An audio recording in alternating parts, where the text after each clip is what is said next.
Good day, Philippines, and hello, world. Plan mo bang mag-Singapore soon? Well, good news! Madali lang ang travel requirements for Filipinos and sobrang daming pwedeng i-explore. Here's what you need to know before your trip. For ordinary passport holders, no visa needed if staying for up to 30 days. Passport must be valid for at least 6 months. Kailangan ng return or onboard ticket.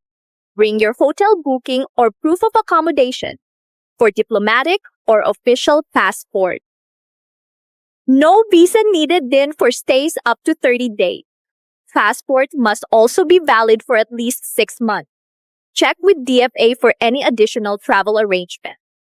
COVID-19 guidelines, no testing, no vaccine proof, no quarantine requirements na. Wearing a mask is optional, pero recommended sa crowded places. Bring hand sanitizer para sure na safe.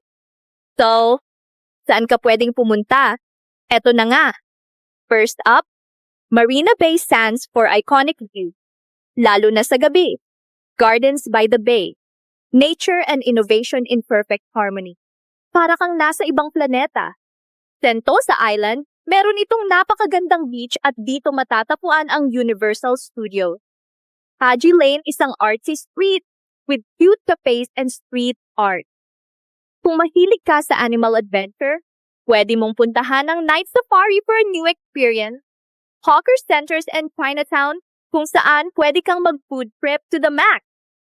Don't miss the laksa and Hainanese chicken rice.